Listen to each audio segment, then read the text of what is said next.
Halo teman-teman, kembali lagi bersama saya James.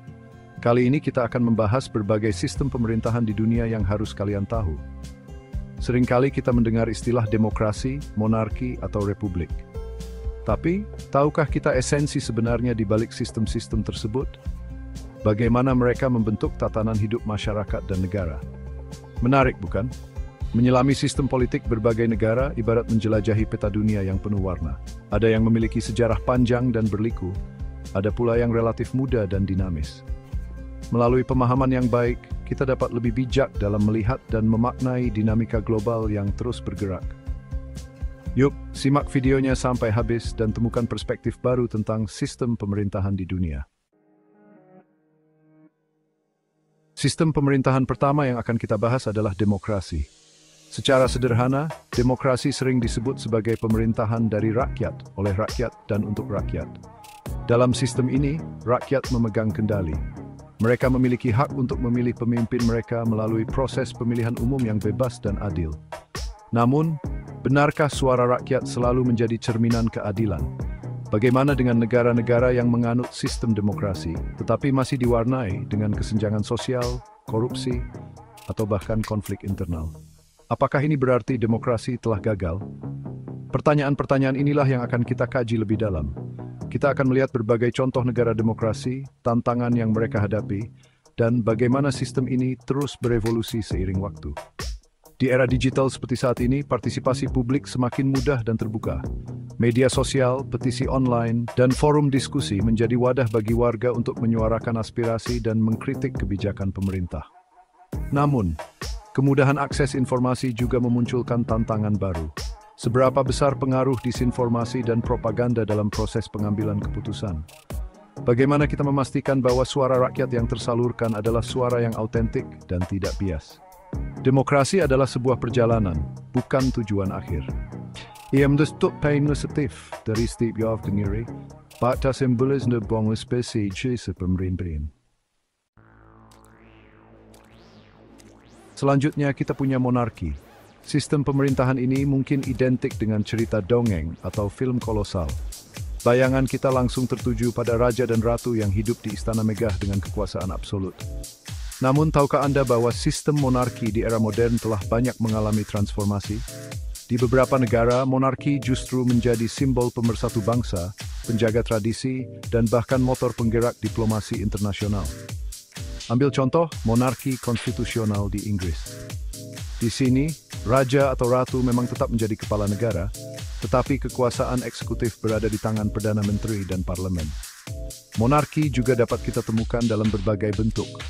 Ada monarki absolut di mana raja memiliki kekuasaan tak terbatas, monarki konstitusional di mana kekuasaan raja dibatasi oleh konstitusi, hingga monarki parlementer di mana raja hanya berperan sebagai simbol dan kepala negara. Perdebatan mengenai relevansi monarki di era modern masih terus bergulir.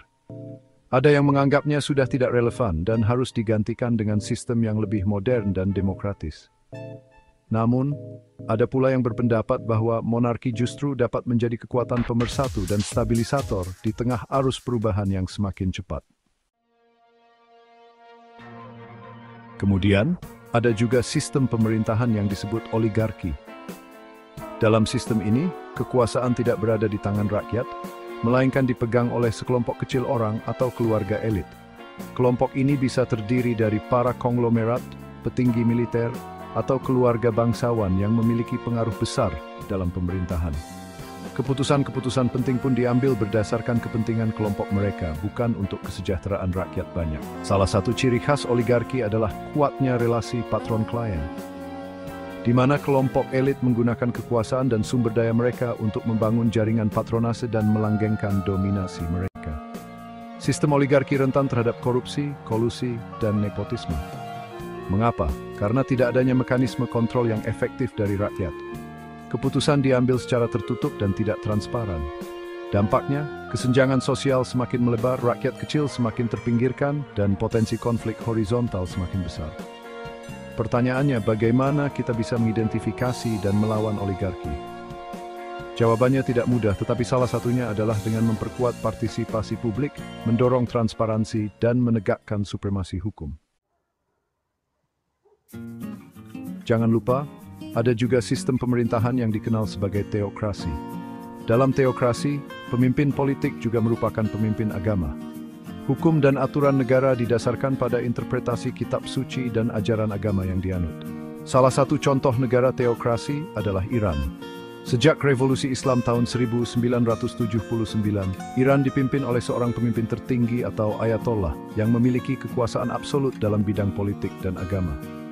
Sistem teokrasi seringkali menuai pro dan kontra. Di satu sisi, ia dapat menciptakan stabilitas dan ketertiban sosial karena nilai-nilai agama yang dijunjung tinggi. Namun di sisi lain, ia juga berpotensi membatasi kebebasan beragama dan berekspresi bagi kelompok minoritas. Bagaimana dengan pemisahan kekuasaan antara agama dan negara? Dalam teokrasi, konsep ini tidak berlaku. Kritik terhadap pemerintah often dianggap sebagai penistaan agama.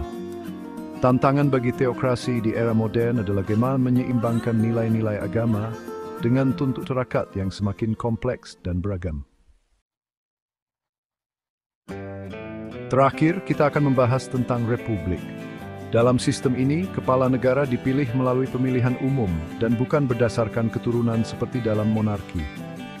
Republik menekankan pada kedaulatan rakyat, persamaan hak, dan pemerintahan yang terbatas. Salah satu contoh negara republik adalah Indonesia. Setelah lepas dari belenggu penjajahan, Indonesia memilih untuk menjadi negara republik dengan sistem pemerintahan presidensial. Namun, perjalanan republik tidak selalu mulus. Sejarah mencatat banyak negara republik yang terjebak dalam siklus korupsi, kudeta, dan konflik internal. Lantas, apa yang membedakan republik yang berhasil dengan yang gagal? Jawabannya kompleks, tapi salah satu faktor kunci adalah komitmen terhadap nilai-nilai demokrasi, penegakan hukum yang adil, dan perlindungan hak asasi manusia. Republik menuntut partisipasi aktif dari setiap warga negaranya. Bukan hanya menuntut hak,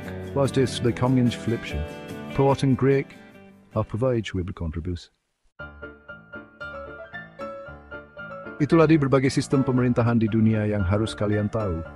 Dari demokrasi hingga teokrasi, setiap sistem memiliki keunikan, kelebihan, dan kekurangan masing-masing. Tidak ada sistem yang sempurna.